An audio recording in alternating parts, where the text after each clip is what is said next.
Okay, everybody. So by now you've watched the SJC performance of Dark Side of the Moon, plus a couple of extra encores at the end, some Pink Floyd classics there. So now we're just going to talk about it a little bit and hear from Mr. Jaworski, who is the teacher who organized it, produced it, and put it all together. And so maybe, sir, if you could just start sort of at the beginning, just quickly, what made you think to do this, and then how did you get started, and what was the process? Yeah, so I guess it was really two main elements for the inspiration behind it that have been going on in my mind, like I said earlier, since I was in high school. And one of them is just the quality of the record itself. The Dark Side of the Moon, awesome concept album, great length for a high school production. And the other element was the fact that year, that 2008-2009 year, we had the perfect group of musicians, whether it be singers, guitar players, keyboardists, drummers. Everyone was there and excited about it. So it was the perfect year to do it. And after that year, I can't say that we had the right combination of students. I mean, definitely really talented students, but not the perfect combination to pull it off again. So kind of really lucky that we acted on that. So yeah, I'd say it was those two things, knowing that we had the musicians to pull it off and just my love and respect for the album itself. Awesome. So you, at some point in time, you decide that you want to do this massive undertaking. How did you kind of go about putting it in motion? Oh yeah, so well at the time and for a few years before that, I was running a guitar ensemble, which was a group that varied between 10 to 15 guitarists.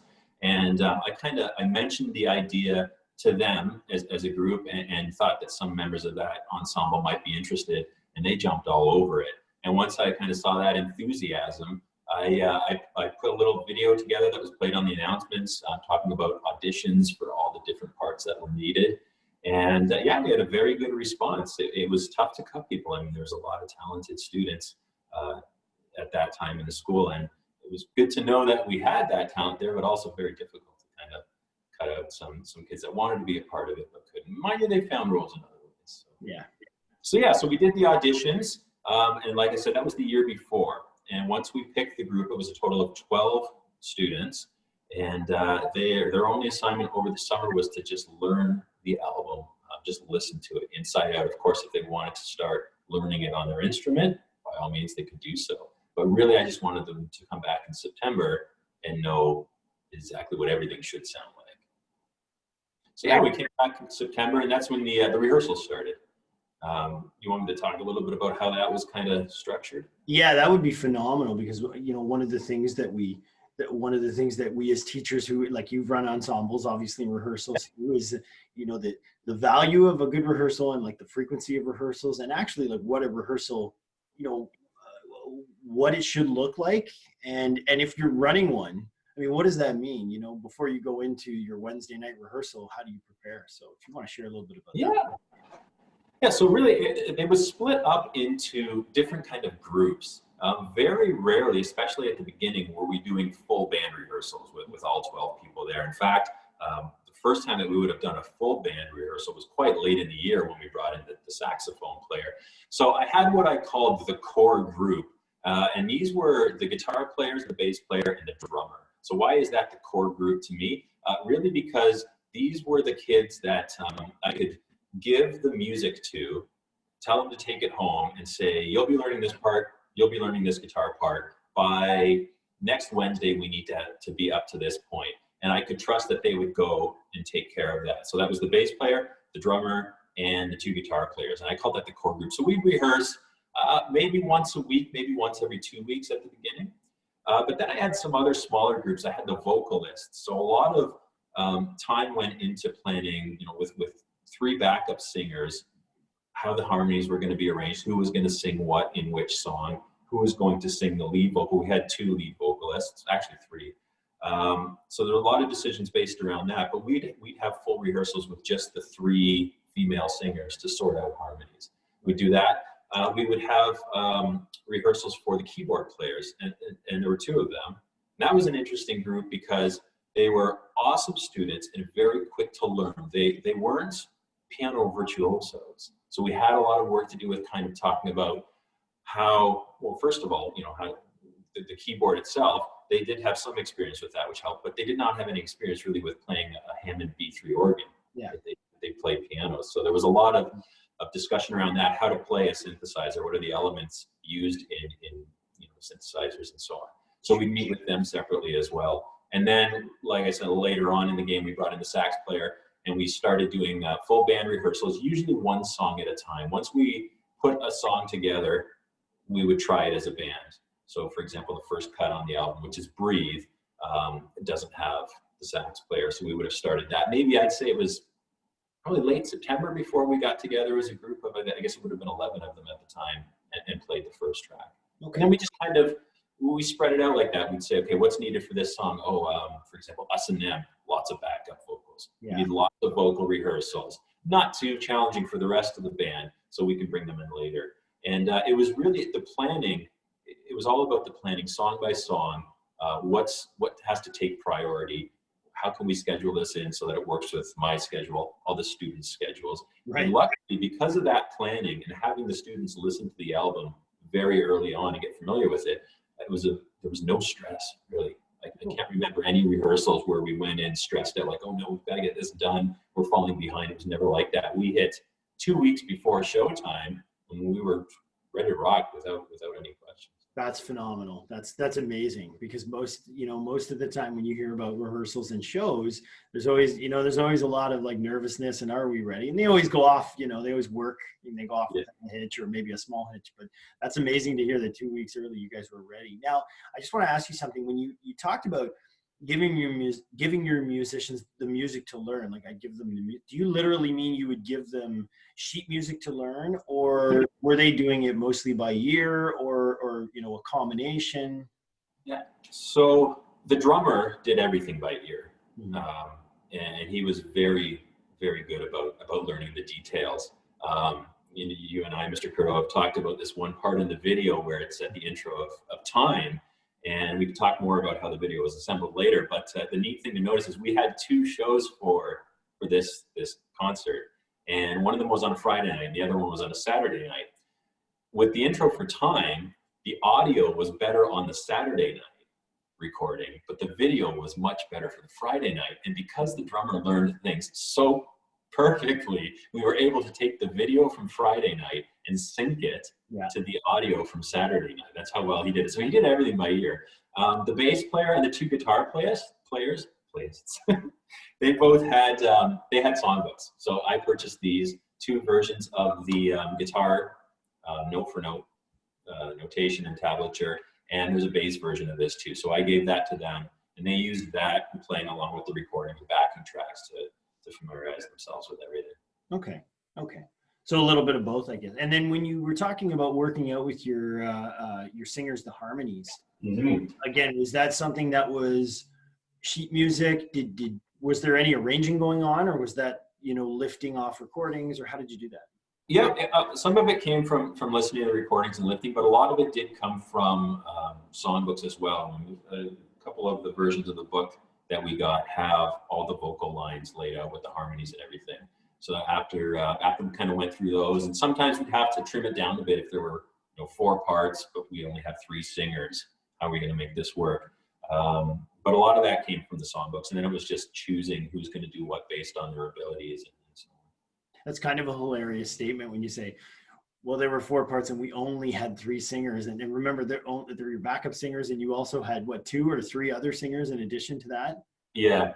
So it's kind of hilarious, the scale of this production when you say it. We only had 3 singers, which is a lot by a lot of other standards. So that's whenever I refer to the 3 singers, I'm talking about the girls, right? Because there was so much time spent in how are we going to work out these oohs and ahs and all that stuff. So I always talk about them as being the 3 singers. Yeah, definitely. And then just sticking with rehearsals a little bit. I mean, anybody who knows this album, and even if you don't know this album and you just listen to it and watch it for the first time, it's pretty clear that it's like a highly technical album from like an audio engineering point of view too. Mm-hmm. And, you can obviously see in the live show how much went into that. Forget the lighting and everything, which was fantastic, even just the audio and that kind of thing. How did you kind of set up a rehearsal did you set all that gear up for rehearsal every week, or? We didn't do any rehearsal with lights. That never happened until the actual show. We did one dress rehearsal the day before. But yeah, we had, what had happened was it became a really fine-tuned machine. Everybody knew what they had to get out of the storage rooms and bring in. And my job as the director of the whole thing was to take care of the PA. So we had a room kind of dedicated to the rehearsals where the PA speakers were already set up. And I had a cart with the mixer, the power amps, the loads of effects and everything. And it really came down to me wheeling that cart in, and everybody knew where to plug their stuff in and so on, how to set up the keyboards. The guitar players obviously knew how to take care of their own gear, their pedals and that. So we got it down to a point where the bell rang at 3 o'clock, and by 3:30 we were set up and ready to rehearse, which was pretty good considering the amount of gear. Now, of course, when we came to the actual show, some of that PA gear was used, just little bits and pieces, but we had another couple of guys come in with bigger gear and stuff that's more appropriate for filling up the gymnasium. Definitely, when it comes to Floyd, more is better. And then I'm wondering too, because one of the things we talk about in the theater tech course that I teach is from the perspective of somebody who's an audio engineer and maybe knowing the background of things, like knowing what types of microphones and pickup patterns and things like that. And then sometimes being in the situation where you have someone who's speaking or performing and using this equipment, and they don't maybe have necessarily the background to know how it functions. So we have to sort of do kind of a crash course and tell them or teach them basic things like don't aim the microphone at the speaker for feedback and things like that. Did you find that you had to do a little bit of that? Like, did your performers end up learning a little bit about some of the equipment they were using? Oh yeah, definitely they did. So the guitar players, they kind of took care of their own thing, and they'd experiment a lot. Anybody who's a guitar player knows how fun it is to mess around with a bunch of pedals until you get the tone you like. It's pretty frustrating too. But they took care of their own stuff. But yeah, we would figure stuff out. The biggest responsibility in terms of learning new things technically, I think, came for the keyboard players, because we had, you could probably see some of the rig here. We had these two keyboards. This is a virtual instrument controller here. We had a computer. So we're running a bunch of software synthesizers and using these keyboards that they can be a little bit intimidating, like nothing's labeled on some of them. And the keyboard players had to learn how to navigate around the menu systems, how to access the sound they want, what all the controllers do, and so on. So with each new song, it was a whole new can of worms of what sliders are we going to be sliding to control that sound and all that. So they had a lot to learn and remember. In terms of the other people in the band, not so much. The drummer took care of his drums, and the singers, their mics were always placed in a stationary spot. The lead singers, who would move around during rehearsals, they were pretty stationary. And in terms of feedback and that, they knew not to put the mic close to any monitors or anything like that because of feedback. But yeah, little things came up here and there where somebody might be exposed to some technical stuff they'd never seen before. But like I said before, most of that was the keyboard players figuring out all that. That's it.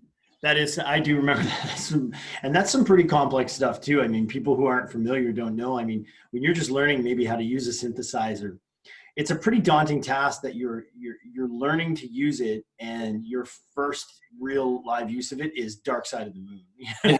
Talk about jumping in, head first. One of the most complex albums for keyboards and synthesizers, recorded at a time where a lot of that stuff was considered to be like pioneering. Mm-hmm. The use of samples and loops and that kind of thing was, that was kind of a newer sort of thing. So that's phenomenal. Speaking of loops, that was another thing they had to deal with too, is they had a multi-channel loop station, which is actually sitting behind me, and take a look at it later if you want. Yep. So now, not only are they dealing with all this stuff with their hands, they're also controlling loops with their feet as well. This is great. So anybody who thinks they're just pushing buttons is really, it's not like that at all. It's a lot more. No. So, okay, so you've found your band, and you've got your rehearsals together. The kids are learning the music.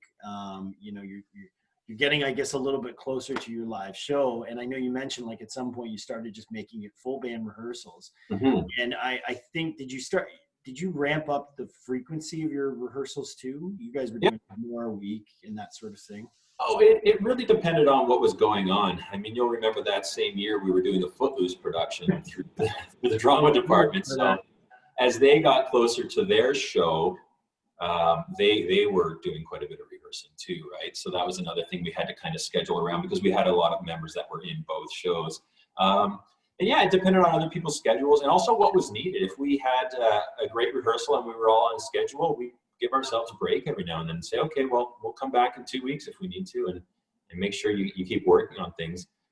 Because it was, once you start doing the full band rehearsals, it's a big time commitment. They weren't, let's start at 3:30 and wrap things up by 5 o'clock. Those ones, there were numerous rehearsals where we'd go, past 7 o'clock or whatever. We were ordering pizzas just to keep ourselves fed.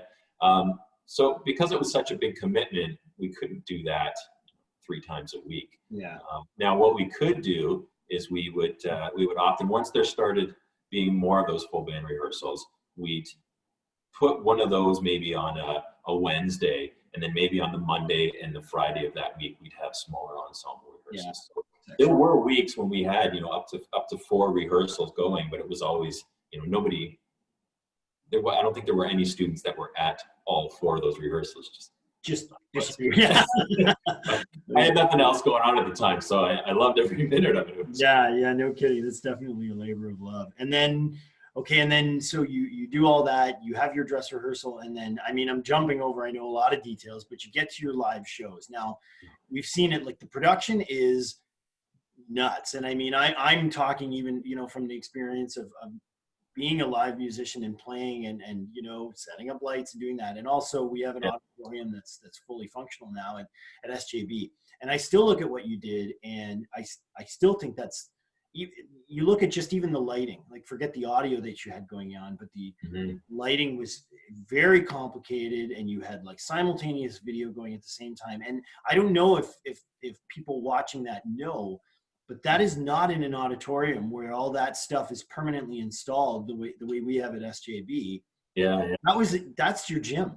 That's the gym, man. So all of that was portable and needed to be rigged, right? Yep. Okay, yep. So I just want to ask like the obvious, how'd you do it? Okay, so the ideas developed over a lot of time. I mean, we were talking about borrowing pieces of portable stages from different schools and all that. And ultimately at the end, between thinking about how much work it would be to lug all that stuff, and some schools saying that they didn't really want to lend their stage out and so on, we just rented a stage. And the nice thing about renting the stage from a company was I could give them pretty much a blueprint and say, this is how we like it set up. Right. So for the stage, then, the platforms, that came in on the Thursday, which is the day before the first performance. And I remember showing up to work that morning and already seeing the bands there, walking into the gym, and the stage was just, the last pieces were going in place, which was so nice. Because I mean, often, for a director of a show, how many times has it happened that the day before, the day of, you're running around working up a sweat and all that. It was just really nice to walk in and say, wow, the stage is here. In terms of the other equipment, we had, so I'll try to make a long story short here. I met a sound man. I was helping out at a festival in Paris, Ontario. And I met a sound man. I thought this guy would be great for doing the sound. So I talked to him, and time went on, and we were looking for a light guy. So I asked him, do you know a light guy? And he put me in touch with a guy that's not just a light guy, but that had experience doing Floyd stuff. He was a guitar player, Floyd fanatic. And he had the big circular screen, a bunch of stage lights. So we developed a good relationship, talking about all the technical details and so on. And eventually it came to a point where he said, why don't I do the sound for you guys too? Like the sound setup, bringing all the gear. He had it.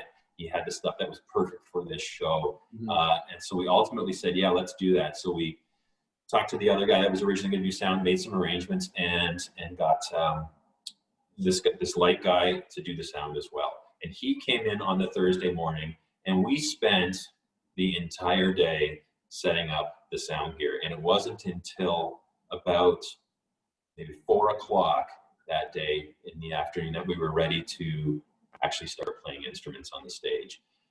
It was everything from setting up the lights, setting up the giant circular screen, setting up all the instruments to monitors. I mean, must have spent at least an hour, a full hour, just ringing the feedback out of the monitors. I hope your tech kids know what I mean by that. But yeah, so like waving microphones in front of monitors, getting those frequencies out so that we don't have to worry about any of that. And there's actually a time-lapse video of that if you want. We can get it to you. Yeah, we should definitely. That full setup. That would be great to see. Yeah, definitely. We'll put that. Yeah, so we did a rehearsal. We played the whole album that evening, the Thursday evening, and came in the next day, ran it once in the late morning, I think, and everything was working. Everything was sounding good. Everybody was comfortable. Amazing. And then we just waited till the doors opened. Right, and then you had two shows. Two shows. I think both were sold out, right? Close to it, from what I can remember. Yeah, that part of it's all kind of a blur. Yeah.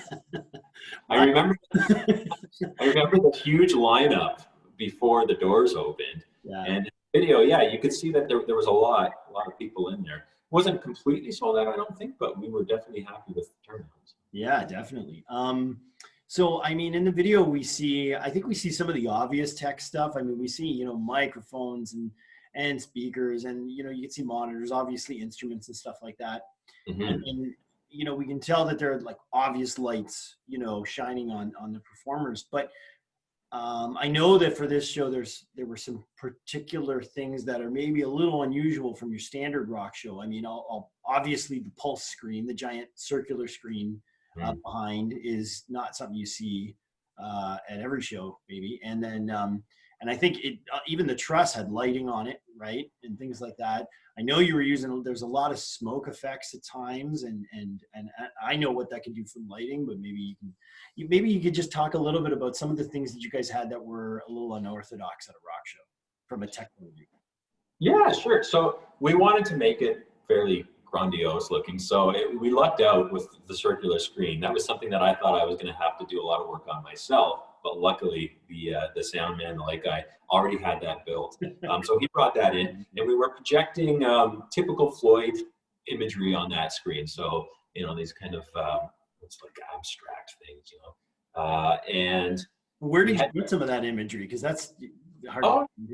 A lot of that stuff came from the 1994 Pulse show by Pink Floyd. They released a DVD, and on that DVD, one of the bonus features is the images that were on the screen. So you just get a circular video, which was awesome. Of course, it's not for every song, so we had to make our own abstract stuff for some of the other tunes. But yeah, we got the licensing to be able to play that in the show and sell tickets for it. So that was a nice way to go about doing it. A lot of it was already made. We had also two giant screens at the side of the stage, which not necessarily typical for your high school rock performance. And those were there for a couple of reasons. One was so we could share some information about the performers early in the show before it actually started, as people were arriving. Two, so we could project some close-up images of what the performers were doing. So if you watch the video, you've watched the video, all those close-up shots of the guitar player's hands or the rototom solo and that, those were being filmed by two students with video cameras in front of the stage and so on. And we had a switcher that could pick, there's a guitar solo, let's project the guitar player's hands and so on onto those big screens. So there's that part of it too. Lots of effects. I mean, it's Pink Floyd, so delay loops like crazy. And a lot of that was being controlled at the mixer. So we'd be tapping in tempos for echoes and so on. And the guitar players were taking care of their own delays. Lots of reverbs for things like the rototoms and vocals and so on. Yeah. And yeah, I mean, for this particular show too, we really wanted to have a good monitor mix for our students. So we took the signal off the board. We split it two ways, actually. One, to go to the monitor mixer. We had a student that was just completely in charge of, his only responsibility was taking care of the monitors. So at any point, students could look over and say, I need to hear more of me or whatever. But we also sent all of the channels to you, Mr. Curto, who was hanging out kind of in an upper level recording the audio. all of the tracks, which I think was, I believe, 28, somewhere between 28 and 32 tracks. Because I remember, I think you had 24. Yes, and we did Plus, a little bit of cheating. Yes. you were pulling some of them out and plugging other ones in. Yeah, I remember that, and we made it work. I remember we were able to make that work because there were certain things that didn't happen at the same time. Yeah. In the show, and so we were able to. Well, there's no sax solo now, so that track we used for the saxophone, we're going to use that for the 8th keyboard or something. Yeah. That's right. Yeah. Right. We didn't lose anything, so that was good. Mm-hmm. But yeah, so lots of stuff that and I've done other musical performances, and you have as well. That a lot of things that you don't typically need or see for a standard high school performance, but we wanted it to have that big feel. And when you were, I think, when you're in that room, it seemed like it was the real deal. And we wanted the kids to feel that they've worked really hard. We want them to feel like we're gonna set you up with a nice environment to perform in here. Yeah, that's awesome. And then so you had the 2 shows. I mean, the production, it's amazing to hear you talk about this. And I mean, I was aware of this, like I remember it, but I kind of forget it too, that you had the 12-person band perform, mm-hmm. which just on its own, like in a room is a colossal feat. You had sound going on, which again is another like amazing thing. It's interesting that you said that you had a separate person just running your monitor mixes, because we were actually just talking about that the other day in tech class when we talked about we introduced auxiliaries and sending things in monitor mixes, and we talked about how a lot of times it's so complex that at big live shows you'll have somebody sitting at the front doing front of house mixing for the audience, and then another separate person whose job it is just to control monitor mixes, because they get so complicated sometimes. Mm-hmm. So yeah, you have that going on. You've got the video situation going on where it's almost like a double video thing. You've got the projections that you're doing with the art, but at the same time you have live video that you're projecting. Mm-hmm. And at the same time you're recording it all, because you obviously made a video out of it. Mm-hmm. And then all the lighting. It's incredible that that was able to be, you pulled that off without a hitch. Not once, but twice, 2 nights in a row. Yeah. Well, that part, and I think we feel the same, is really exciting for me. Just planning out technically how are we going to pull this off, and then actually being immersed in it when it's happening. Running all these cables and then crossing your fingers and hope that when we hit those first notes, that first of all you hear something, second of all that nothing explodes. Yeah. But that I love the technical end of things, so that was a big part of the fun for me.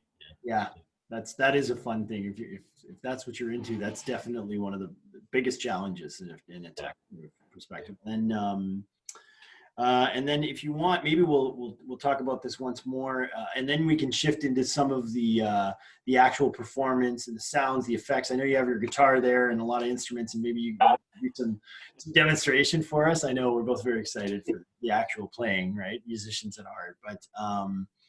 Yeah, if you can just sort of maybe sum up, like once it was all sort of said and done and you kind of looked back on it, I mean, what was the feeling for you, and maybe what was the feeling from all these students that you involved in this?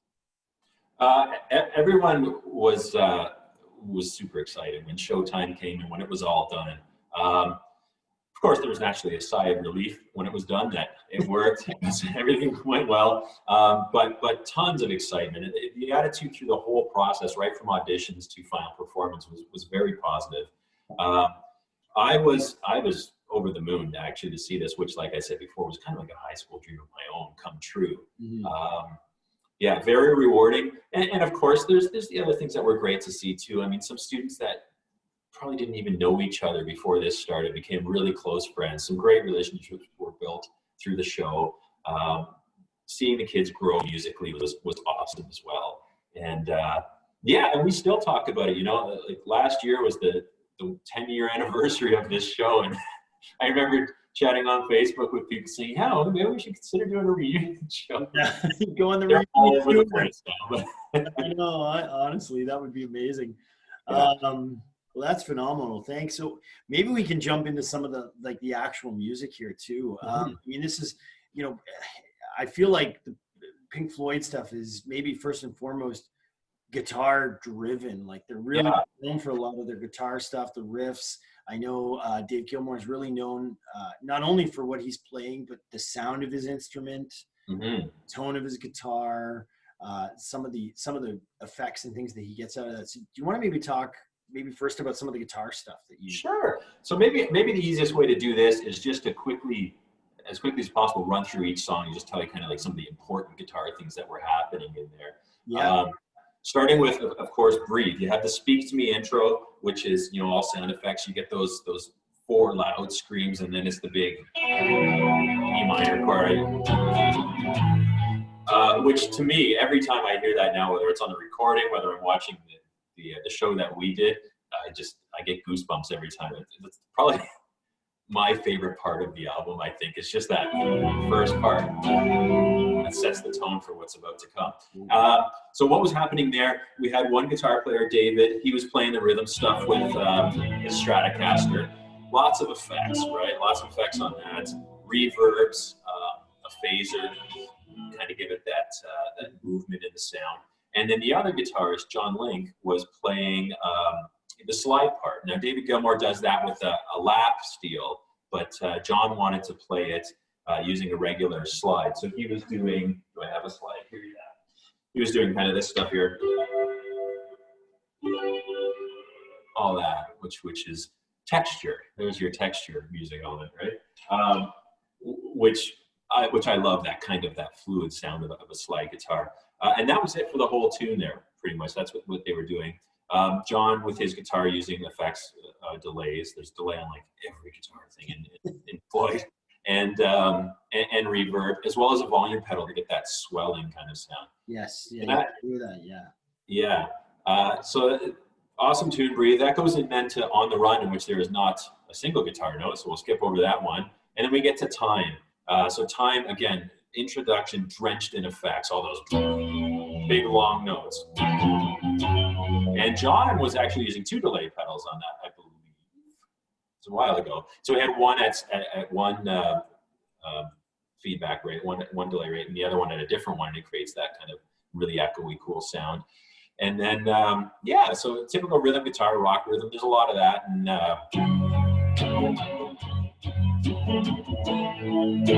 but of course, Time is known for its guitar solo. Yes. And from a musical point of view, I think this solo was amazing, and I know you think so too. It's one of my favorite solos ever. And then performance, I just remember it just being, it was so well played. You talk about note for note, but there's a lot of little things I know that John did when he played that. You know, there's like at one point there's a really nice pinch harmonic. I think. Yeah, you see the singer look over it. Yeah, and he just had such a phenomenal. You know, he had just the way he delivered those notes. You know, you can play those notes and play them differently each time, and they just it's so good. Yeah. So what is it? I mean, this from a musical point of view, this is a great solo to talk about, because what is it that makes it so attractive, so awesome sounding? I think a big part of it is, well, first of all, it's simplicity. It's not a showy solo, as you know. There's a lot of long notes.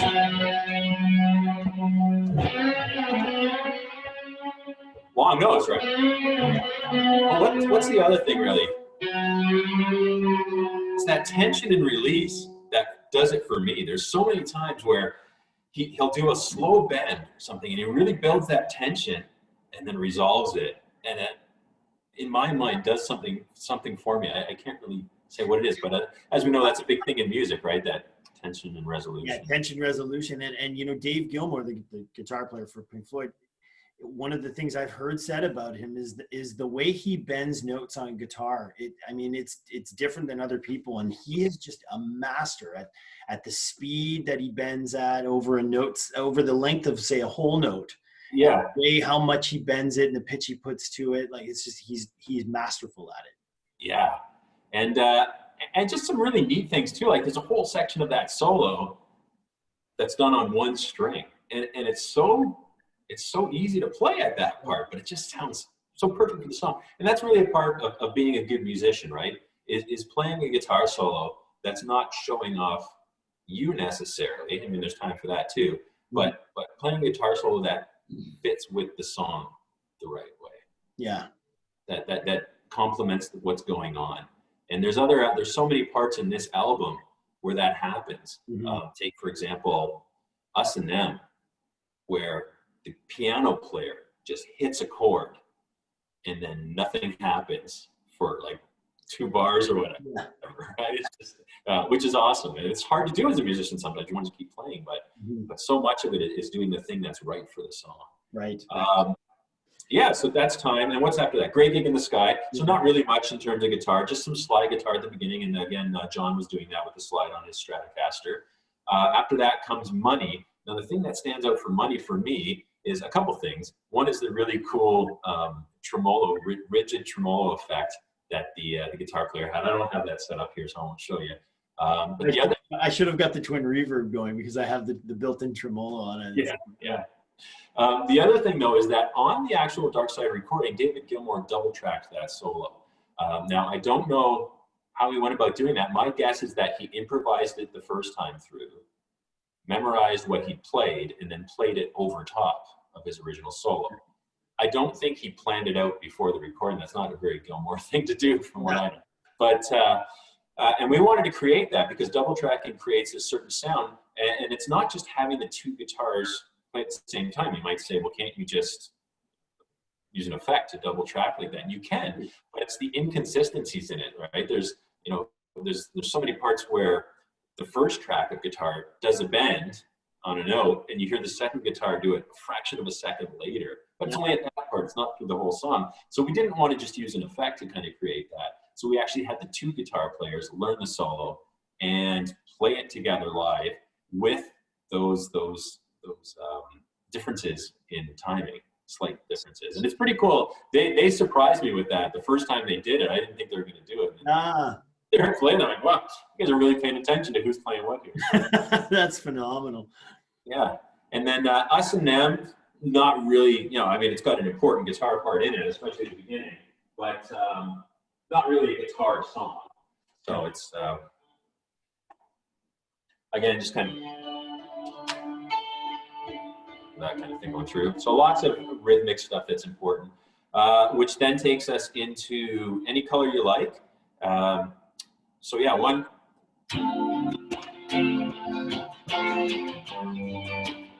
That kind of thing through the whole thing there. Some really neat effects on the guitar in that one. I think what David did to get the sound he got on the solo was use a phaser pedal and really cranked up the rate, and it actually worked out quite well. And that has that's the call and response solo at the end a little bit, right? Yeah, that's the one. Yeah, I forget. So were the 2 guitar players actually playing back and forth off each other, or? Yeah. I can actually remember that one, but yeah. Yeah, they did at that particular part there. I mean, David was doing most of the guitar work for that. It's one of the few places where he got to do the solos in this performance. And he did most of it, but yeah, there's some part where it's alternating between them, and they pulled that off quite well. Yeah, because I know the album so well, I always think of that part as being almost like a little bit cheeky. You can imagine these 2 guitar players, and they're almost, you can hear the solo back and forth like build, and a little bit of like one-upmanship going on, and kind of it's amazing how a solo like that can kind of take on that kind of feeling. So, and then Dark Side finishes with Brain Damage and Eclipse. And again, mostly rhythmic stuff in that. They're not guitar solo songs. So yeah, and then we did the encores, and the encores were nice because we wanted to play those songs because people love them. Wish You Were Here. It was so fun to play Another Brick in the Wall, singing the whole "We Don't Need No Education" in a school. Yeah, the irony of that is obviously hilarious. Yeah. And of course, Comfortably Numb. And these were great because we laid off a little bit on the note for note accuracy, let the guitar players improvise and just have fun with it. So, and yeah, that was it. I mean, nothing really stands out for guitar in those. We had to do some work with acoustic guitars at that point because of Comfortably Numb and Wish You Were Here. So that's when the acoustic guitars came out. Luckily, one of the singers knows how to play a guitar. So he took care of it. So and he even had a 12-string, didn't he? He did. Yeah. He has a lot of guitars. Yeah. So he brought that in. And then you mentioned it a bit, but you know, do you want to maybe quickly go over like some of the effects that these guitar players had to have in terms of a pedal? I mean, I'm not sure how many of our guitar players are even, you know, really familiar with like how a pedal works or what it is, but maybe you know, just a quick. Yeah, sure. So, like, have you shown them what pedals look like? Not quite yet. No, we haven't gotten to any of that, but yeah, you've got some stuff. Hopefully, you can see that okay.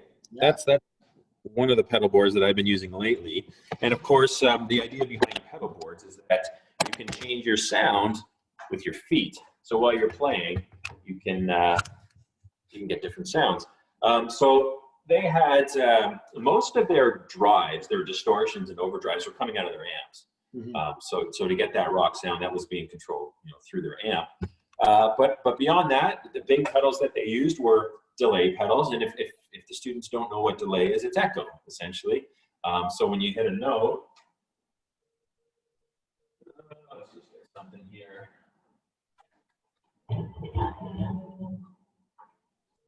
You get several of them, like this. I hope that comes through on Zoom.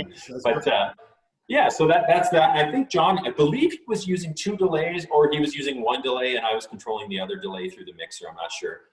So yeah, definitely delay pedals, reverb pedals, which give that that kind of long trail of sound after they play. It just makes everything kind of sound bigger. And then beyond that, there was not much. A compressor, which I'm not sure if you've talked about, but essentially a compressor pedal would takes the guitar player's dynamic range, so the louds and the softs, and essentially compresses them, squashes them down. And if you put a ton of compression on, no matter how loud you play on your guitar or how quiet you play, everything comes out at the same volume. So you lose dynamics, but you get a lot of consistency. And it also creates a neat tonal effect on the guitar. And if you really want to hear that, listen to the guitar solo in Another Brick in the Wall, which was the second to last tune in the video, because David's using a ton of compression on that solo. Yeah, it really affects the tone of the guitar. Yeah. Yeah, and then the only other one that comes to mind right now is the phaser pedal, which again I don't have one here unfortunately, but it creates that that kind of that movement, that filtering. I don't know if you got a better way of describing that, Mr. Kurt. I'll maybe show them in class what a phaser pedal sounds like. Yeah, we can do that. Yeah, definitely. Bring in the roto vibe. That might be a good way to. Yeah. Actually, it's funny you mentioned that because I do have something funny to show you right here. When you're talking about pedals, I wonder if you remember this one. Oh yeah. I'm pretty sure John actually used this pedal. He did. Right, because I think it was I think the original pedal used on a solo, I could be wrong, it was 10 years ago, was it a like a fuzz or something? On time he used the big muff. The big muff, yeah, which is like a type of a distortion, right? And then I remember one time we brought this pedal in and he used it, and it was for a solo, and we labeled it the awesome pedal, so that when he still got the label on it because, you know, it's awesome.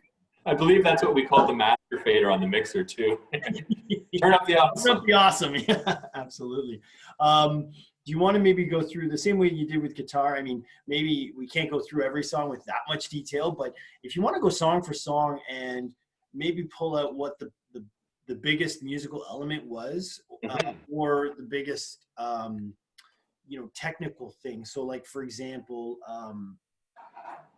I know that On the Run was just like a technical, you know, piece of art, right? So, you know, that's maybe more of the technical audio engineering side of things. Yeah. So if you want to talk maybe about each of those things, what jumped out. Yeah, so I'll kind of talk about the ones that really have a really technical element to them. Like Breathe, the first tune, very musical, awesome tune, nothing too technical going on in there. Of course, that's the first time that the Hammond B3 organ sound makes its appearance, which was great. We had B3 organ sounds on both of these keyboards. I think I can, yeah. So that's kind of like the whole, that kind of thing, right? And so on, right? But On the Run, okay, so there were 3 things that I was worried about when this idea kind of started up. One of them was, how are we going to do Great Gig in the Sky? I mean, vocally, that's an extremely challenging song, especially for such young kids. Two, how are we going to handle the saxophone parts in this production? Because that's some challenging sax. Not typically what you hear a high school sax player play. I mean, I'm sure several are capable of it, but typically it's not what you hear them play. And the other one was On the Run. How are we going to do On the Run? So On the Run is complete. It's all synthesizers, and most of it was handled by this keyboard here, which is the Kurzweil K2600. If you watch the 1994 Pulse Pink Floyd video, they actually have two of these exact keyboards on the stage that they're You're playing. the exact keyboard. Yeah. Used by Pink Floyd. Yeah, in that tour, yeah. Obviously not around when the album was made, but does a good job recreating it. So what happened was, I mean, it's all about, it uses sequencers and like step sequencers and so on, where, you know, you hold a note and then the keyboard itself plays a bunch of notes in a pattern and so on, and sound effects and filtering. So I after searching all over the place, actually I came across a patch that this guy had made for this keyboard, and his goal was, I want to create that entire song, and I want to do it by holding one key on the keyboard. So he programmed it to hold one key, and I got it, and it was pretty darn good, pretty close.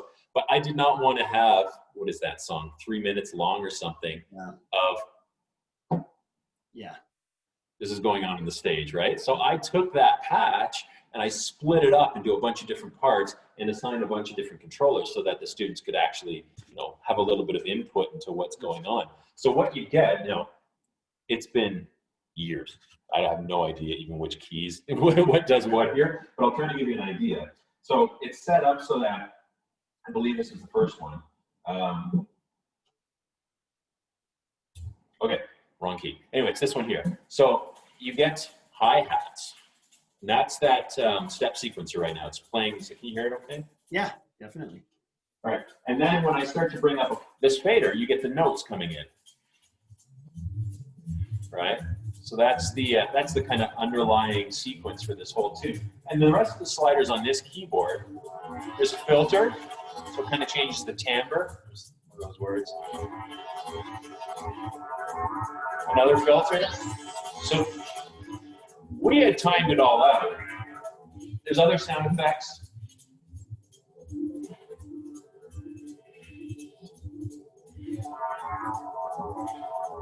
Anyway, you get the idea. Yeah. I can show you the sheet. We had timed it out, so every single detail, you know, it was not improvised. It was set to match what's on the original recording. Right. So this is what both of the keyboard players had. I don't know how much detail you can make out. That one song, they had that. Just for that one song. So it has roughly at this time play this effect and so on. So once that, you know, and that's really interesting because I know that in a lot of like noise compositions and like musique concrète, when that was sort of a popular thing, when music was more like sound effects and stuff like that, because it was so unorthodox, it did not get notated with like notes on a staff the way we're maybe used to seeing in Western music. And instead, it did exactly what you showed us. It would have like time markers, and it would say 20 seconds, smash the glass on the stage and things like that. It's funny that you guys ended up doing exactly the same thing.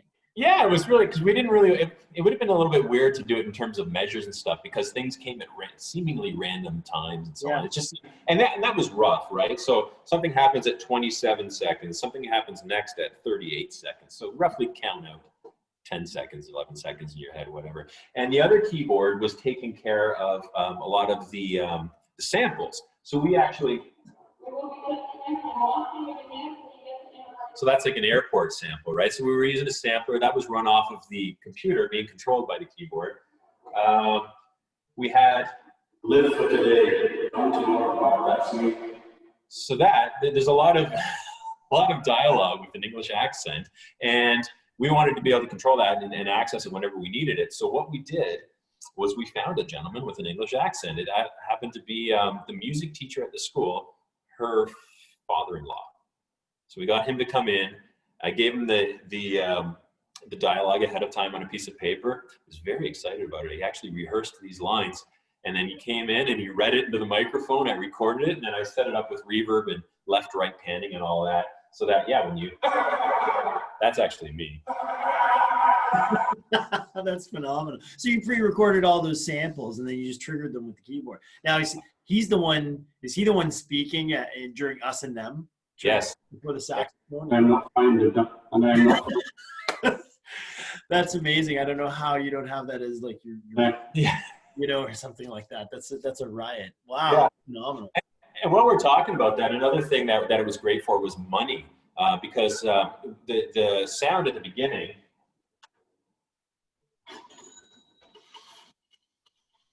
This here, that's running off a loop machine right now, which is awesome for us because it set the tempo so everybody came in at the right time. But we needed it so that when everybody started playing, we wanted to start following the drummer. Right. We didn't want the drummer to have to worry about following that. So we actually programmed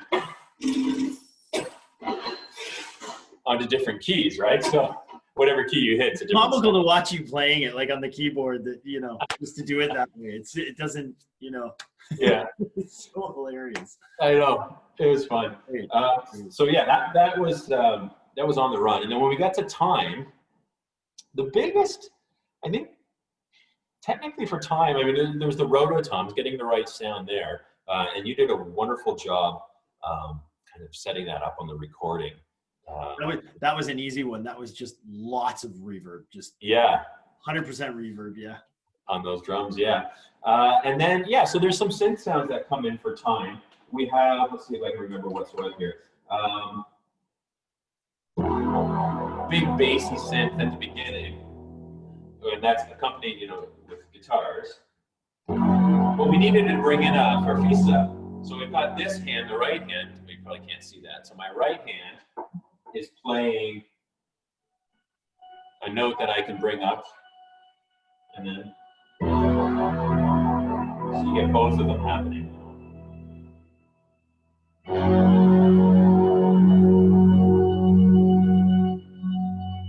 And so on, right? So there was that kind of thing. And then there was electric piano as well. So there's a lot of keyboards in that one. Yeah. Do I have the electric piano sound here? Something like this.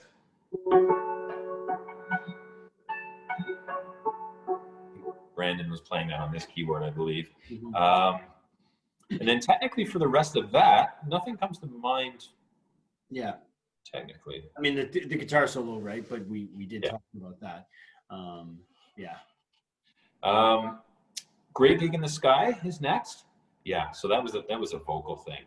And definitely the girls had their work cut out for them on that one. We rehearsed that over a long period of time, section by section, with each singer individually and then eventually together. We split it into 3 parts. Yeah. And it was tough. And you know, you watch the Floyd shows, the actual Floyd shows, and one thing that always happens, is that starts like the regular recording, and then the singers go off and improvise, and they always do an unbelievable job. Check out the latest Roger Waters performance, what he did with that.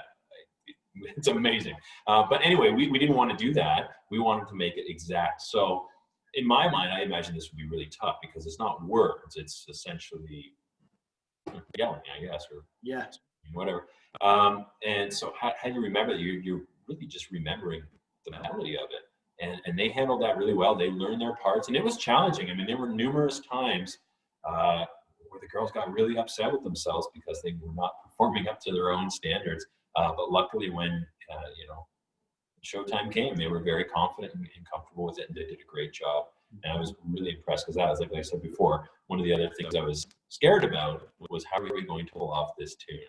You know, and you see 3 young high school girls pull it off as well as they did. It's incredibly impressive. That's like one of those. That's one of the most, I think, iconic and difficult vocal pieces to do, and it's a tough one to do because not only is it hard, but people who know that song really know it well, and you really kind of have to be on point. It's incredible, like you said, it's incredible that they were able to do that, and they just did such a good job. And from keyboards, that is piano and Hammond B3 organ in that one. Mm-hmm. Then that takes us into Money. So yeah, Money's a fun song because Money's really, it's just a really rock song in a weird time signature. So part of it was how are we going to control the samples and all that. And once I kind of came up with this idea of we'll set everything up with the loop station, and then once the band kicks in, we'll move the sound effects over to the keyboard. It was great. Now, one thing that's kind of neat about that is that The electric piano has a wah-wah pedal on it, right? So what key is this in again? D minor, I think, right? So you get this kind of cool. And Brandon, who was playing those parts, had a lot of fun with that. And we made some other recordings, and sometimes you got totally carried away with it, which is great, but it's just so fun.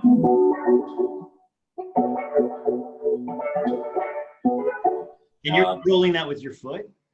Yes. Right, I should show you that. There's an expression pedal here, so I'm just, and it makes that sound. Yeah, awesome. Yeah, so that was kind of cool. And from other than that, that was a challenging song, I think, for the lead singer, because it's in 7/4 time, which is not a standard time signature for rock music. And I remember there was some rehearsal necessary for where do I come in. Yeah. You know, sometimes it was a beat too early, sometimes it was a beat too late. But Stephen, who was singing it, came up with some kind of good ways of remembering how long to wait before singing the next line and so on. Mm-hmm. That was one of the things that stands out as a challenge for that song. Guitar-wise, it's a full-on rock guitar solo. The two guitar players had no problem learning that and had a great time playing it, I'm sure. Us and Them. Yeah, so Us and Them was those vocal harmonies. That was the song where we had all 6 singers singing at once for an extended period of time in those choruses, and it was great.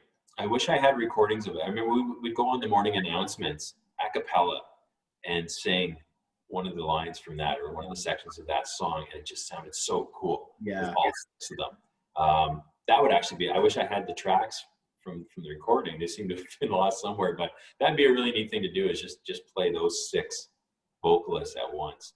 So there was full rehearsals dedicated to just sorting out who's singing what there. But definitely one of the most powerful moments in the whole album is when all those voices come. And I remember hearing, and I mean, I've watched it, you know, obviously recently too. And I remember, I mean, like you, I worship this album. I love this album, and I've listened to it hundreds and hundreds of times. And I remember hearing that part of it when you guys did it, and kind of just sort of stopping and going like, this is not a joke, like that, because it had the same feeling as when I listened to the original. I mean, you guys did that so not only from a musical point of view, like bang on, you got all your notes, you know, correct, and even the articulations of the way these singers are singing their notes, their blend, everything like that.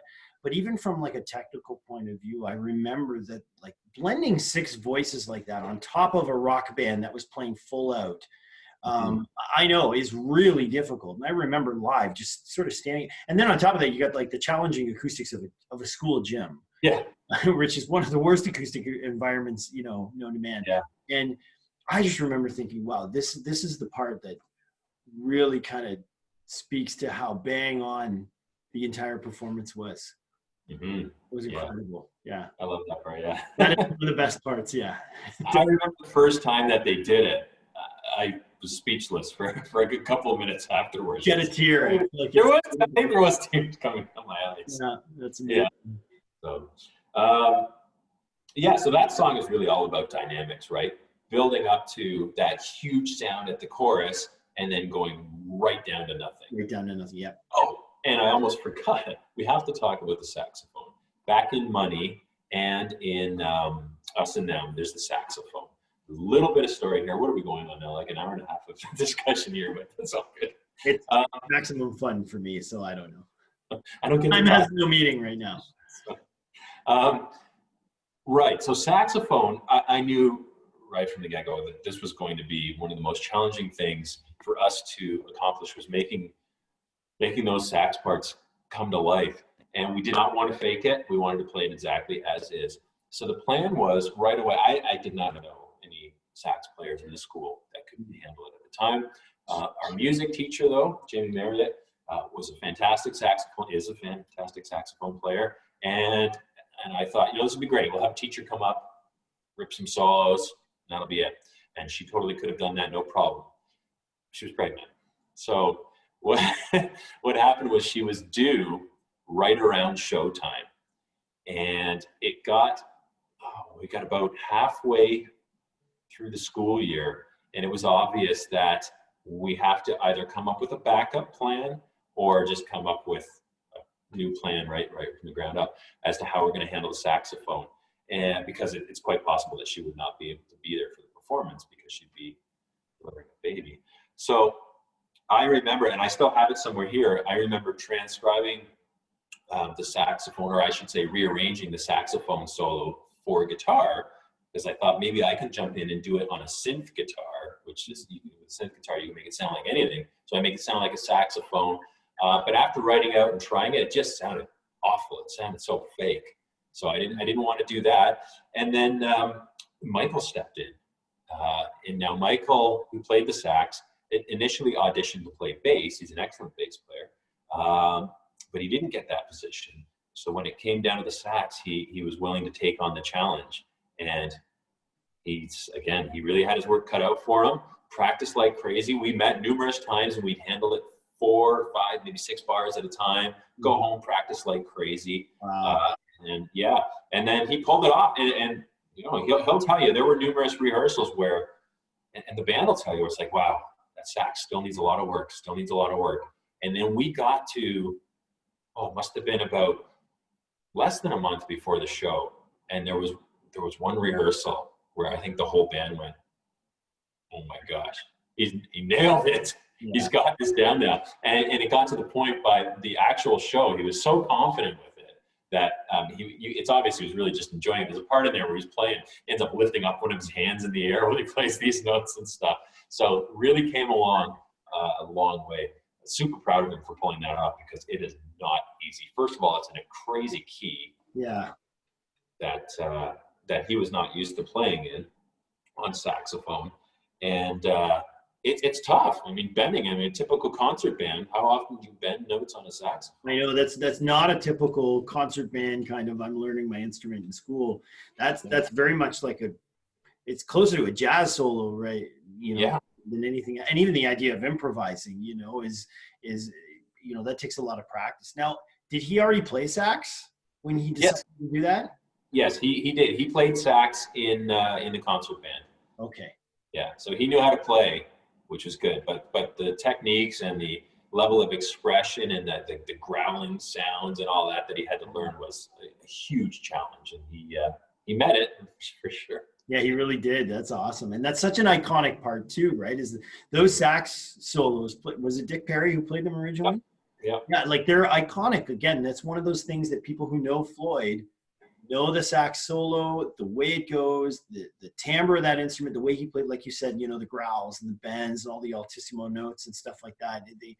And he did a great job of doing that. And I mean, that's really difficult. It's incredible. Wow. Amazing. And it's funny the way you describe that, it sounds like, so he knows how to play sax, but then he learns this entirely different style of playing his instrument. It sounds a lot like your keyboard players, who you said, like, were very good, you know, piano players. But there are certain characteristics and idiosyncrasies to how you play, for example, like a Hammond B3. Mm-hmm. No sustain pedal, and like even teaching a glissando and like sliding up to it and stuff. I know. So it's how to work on Leslie speaker and so on. Yeah. Speed up, slow down. Speed up, slow down. Speed up, slow. Yeah. I heard somebody once say, somebody who was a very good Hammond B3 player say, you only ever play it with one hand because your left hand is always on the Leslie control. So I believe it. Sounded like you had a lot of really gifted musical students who went on and really kind of expanded their musical experience and their repertoire for their instrument. That's awesome. And it was the thing, we were gifted with students that were not only great musicians, but also really willing to listen and really willing to learn. And like we said, the keyboard players are a great example. They came in, yes, they could both play piano, but you know, they were totally down for learning all about these new instruments and how to control them and how to work together, you know, as the two keyboard players. Yeah. And, really came through.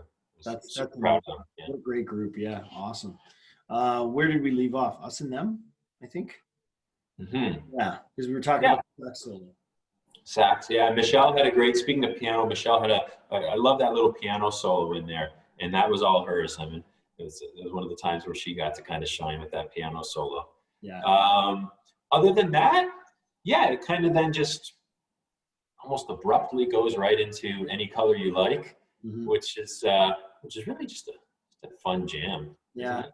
Yeah. That's kind of a loose, yeah, let's do this for a little while. And Yeah. that one has, like we talked about before, the call and response, Yeah. the kind of guitar. So It does have, yeah, it does have that.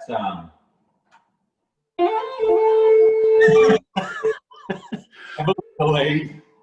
out of context, it sounds like such a hilarious, riff. Like it's a good morning. It's an alarm, right? Good morning. There's something like, Yeah. All that stuff, which is fun. And Brandon was playing that on the keyboards, and he was great. He loved it. And yeah, that was one of those things where we met and rehearsed it, and he learned it all note for note, and just had a great time with it. It's really fun to play when you play a lead patch like that. That huge delay on it, big right out front in your face kind of delay. It's tons of fun to do. I could listen to that all day. That's makes me laugh. It's got that. What is it? Yeah.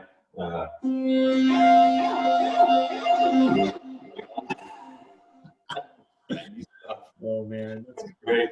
But yeah, lots of neat little effect things going on. There's the guitar that has a lot of kind of phaser effect on it and so on, delays and all that. A little bit of organ at the end when it slows down and takes you into then Brain Damage. Mhm. Yeah, what can we say about Brain Damage?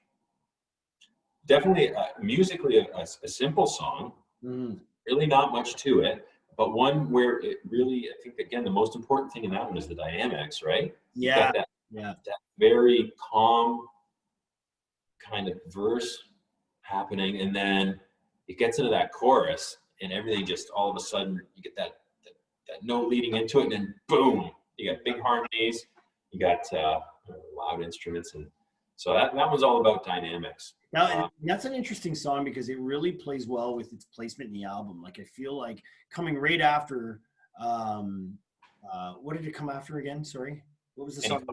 Yeah, Any Color You Like, which is like, it has all these funny elements and there's a lot going on, a lot, everything kind of vying for your attention. And then all of a sudden you make this crazy change with that chord progression that we had actually heard earlier in the album, right? Correct me if I'm wrong. Yes, yeah, it's really just the breathe chord progression, down a tone. Yeah, so we get that little bit of recapitulation, which our ears are, we've heard it before somewhere, and our ears go, wait, this is familiar. Yeah. And it breaks into it's D major, right? Is it just a D major chord? It what, in Brain Damage? Yeah, Yeah. and I don't know, maybe it's just me, but after what had happened right before that, as soon as they go to that chord and they're just kind of arpeggiating that chord a little bit with the rhythm guitar, it does give you this sense of finality, like. I feel like we're getting to the end of something here. We've had a whole bunch of tension here. Now we're resolving it, and you can detect that we're getting near to the end of the album. Anyways, for me. Mm-hmm. Yeah, absolutely. Yeah, and then you get that final piece, which is just monumental. That it eclipses all that you this and all that you that and all that you, which is, I don't know. It's just what a way to end an album. Yeah. And a big finish. All the singers are singing. Big, nice, long chord, and then boom, lights out. Yeah. Yeah. The change in time signature too. Yeah, into compound time. That's right. Yeah, with a cool organ. So I wish I could play that little organ bit at the beginning. I love that. I was through the whole process. I was looking forward to getting to the end of the album to hear that part because I think it's so cool. Yeah. But yeah, and that was it. And then we went into the encores, and really the thing with the encores was we just had fun. We were doing silly stuff like turning on TVs to simulate that radio thing at the beginning of Wish You Were Here. Wish You Were Here. Yeah. And the like AM transistor radio sound of the 12-string guitar riff at the beginning. 12-string guitar. Improvisation. What else? There's other things. There's so many cool little things that I can't remember now. That actually part, though, was one of the, there were not a lot of times during the live performance where I was frightened or scared, but that did happen on, I think it was the first night, and it was completely my fault. So what happens I'll just tell you this story. Another Brick in the Wall, part 2. the bass player drops his low E down to a D to get that classic bass line. And the way that we had done that all through rehearsals and everything was the bass player had a tuner, and he would silently, while the drummer was doing his kind of lead in, he would turn around to his amp, quietly drop his low note down to D. And for some reason that day, the Friday, I had his tuner for something. I was tuning a guitar, or I think maybe I was trying to tune that 12 string, because we know 12 strings are always a pain for tuning, and so on. And stupid me had the tuner in my hand, tuned the guitar, put the tuner in my pocket, and completely forgot about it until the live show at that moment when the drummer's going. I'm like, oh no, his tuner's in my pocket. He handled it like a pro. He just turned up his volume, hit a big fat E note, and just dropped it down right, and it worked out great. So, but that was one of the few times where I was like, oh no, during the middle of a performance for that group. But it worked out in the end. I apologized over and over again after, and the next night I made sure that darn tuner. I never, you know what, that's one of the details about this that I actually didn't know that. And all these years I've listened to that, and I had no idea that was actually some kind of happy mistake, which is funny because one of the things I tell a lot of my music students is that when you are performing and you make a mistake, don't stop, don't draw attention to it, don't move, don't go, oh, hold on a second, do it again. Just push through. Yeah. 99% of the people in the room won't even know it happened half the time. And that's so funny because that's exactly what happened. And I had no idea that was a mistake. Yeah. And part of the fear for me was like, and this is a really important thing too, when you're preparing for a show, prepare for things that could go wrong. I had no idea how he was going to handle it. I didn't know if he was just going to turn around and say, where's my tuner? Stuff like that. And that's why here it is. Here you go. I'm just not going to try to play it without retuning, because so I was really happy that he handled it the way he did, and kind of showed, and he was so calm. He was always calm. Nick, the bass player, just well, no tuner. I got this, no problem. Yeah, that's awesome. And then and finally that takes us to. Oh, sorry, I should tell you about another brick in the wall. Guitar solos at the end. Another spot for David, the guitar player, to shine. He got the original solo, and then John, the other guitar player, did some improvisation. Mm-hmm. And it was kind of one of those parts where he humored me. There's another guitar player that often played with Pink Floyd, Tim Rennick, and he had a very specific style. And I always kept bugging John to put a Tim Rennick style lick in your solo when you improvise it. And he's like, no, I hate it. I don't want to do the Tim Rennick stuff. It sounds too good. And but he always did it, and he'd always look over at me and kind of nod when he did it. So that was one of the small little things that I always look forward to there.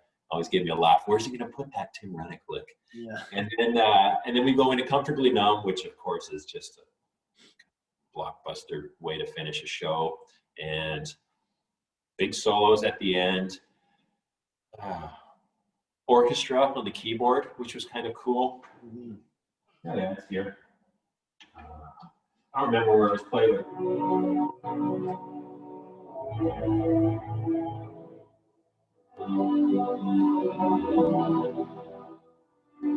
Bringing the French horns, I think. Something like that. So we had sliders controlling which instruments come in and all that. Oh, wow. And then, just a giant guitar solo at the end. We let John go loose, do some improvisation. He stole some ideas from the Pulse show, did some of his own stuff. And that was it. Wow. And then after that, we did some other performances for like Relay for Life and things like that. Mm-hmm. A lot of fun. It was nice. We could relax at that point. I say that, but I mean, this group was relaxed for pretty much all of it. That's the part that I'm surprised at. And I also didn't know that. Like, you're talking about how, relaxed the entire approach was and how prepared you guys were. And I just think that's amazing, because that, from putting on like lots of different kinds of productions, that's kind of a rare luxury. I mean, it doesn't matter almost sometimes how much you try and prepare and how many rehearsals you have beforehand. It always just seems like at the last minute there's something, and you feel like you're scrambling and there's a sense of urgency. And it's just kind of a testament, I think, to the professionalism of you and your students, that you guys were so prepared. I mean, you literally started preparing for this more than a year in advance. Yeah, I'd say it was about a year, I guess, is what it would work out to. That's amazing. And I mean, I think that that's evident in the show. I mean, you watch that show and you put that, I would put that next to like a Pink Floyd show or any one of the really well-known world famous tribute Floyd bands, you know, like Brit Floyd and these other bands. Yeah. Oh, thanks. I would have put the SJC performance up against them any day. Thanks. Phenomenal that you did that. We're definitely proud of it. Yeah, and like I said, I still look back and smile every time I watch even just a little part of that. A lot of good memories built there. Yeah, it's exciting to watch, and you know, it's an amazing moment in time. But I mean, I guess I'd be remiss if I didn't ask you, like, did you want to do it again? And is there another Pink Floyd album maybe that you? Well, you know what I want to do, and I know that you want to do it too. Yeah, yes. one day maybe we'll do it. Yeah. I would love to do The Wall. Yeah. Which is it's a whole other level for a couple of reasons. And when we've had discussions about this, I think that from a technical point of view, obviously it's there's more to worry about there. There's more keyboards, there's more guitar parts. So everything's kind of a bit bigger, but it's also much longer, right? It's a double album. Yeah. And then if you want to put on the show, that's a big job there too, right? The theatrical part of it and so on. Yes. Yeah. It's a very theatrical album. I mean, there are whole songs in there that almost feel like like they're like a musical or a play. There's dialogue and there are characters and all that kind of stuff. Yeah. You know, so I'd love to do that. You look at Dark Side and you say, this is incredible. And then how can it get any more amazing and huge and complex than this? And then there's and then The Wall. Yeah. So maybe one day. Maybe get out the model airplanes and crash them into walls and auditoriums and stuff. Yeah, we'll see if we can source like 1,000 white foam bricks to build a wall during a show. And yes, we'll have to have a team dedicated to health and safety for that show. Yeah, just for when the wall comes down. Yeah. Well, listen, I can't thank you enough for taking the time. I know you're very busy to do this. I appreciate it. It's very fun to talk about this stuff, but absolutely. It's a real benefit to the students who are watching this video, and it's nice that they get the opportunity to hear this and hear what some of the things that go on behind the scenes, a little bit of vicarious experiential learning for them. So I hope it was enjoyable for them, and really appreciate you doing this. It's amazing that you did that. You're an amazing teacher and leader for those kids, and they did such an amazing job as well. So really appreciate that, Mr. Jezorski. Thank you. A huge thank you to you for asking me to do this. I love talking about this. There's not a lot of people that I can talk to for this long about it before they get bored and go do something else. So thanks for that, but also thanks for everything that you did in the show. I don't know if your students know, but you did do all of the post-production mixing and stuff for the recording, which was a huge task, exciting task. I remember getting phone calls and stuff from you about it during the process. But you were also, of course, you were at rehearsals, you were coaching singers and giving them ideas and talking to the band members, the drummer and so on. You played a huge role in it too, and I thank you for all that as well. So. That was, honestly, it was fun. I did it for the fun. That was it. And I was just, thank you for including me in it. That was great. Yeah. One day we get to do something like that again. That would just be amazing. So, well, thanks very much. I do appreciate this. We all appreciate this. And I think we're really just looking forward to either a reunion tour or whatever the next project is. Yeah. All right. Let's do that. Okay. Thanks very much, sir. All right. Take care. Have a good night.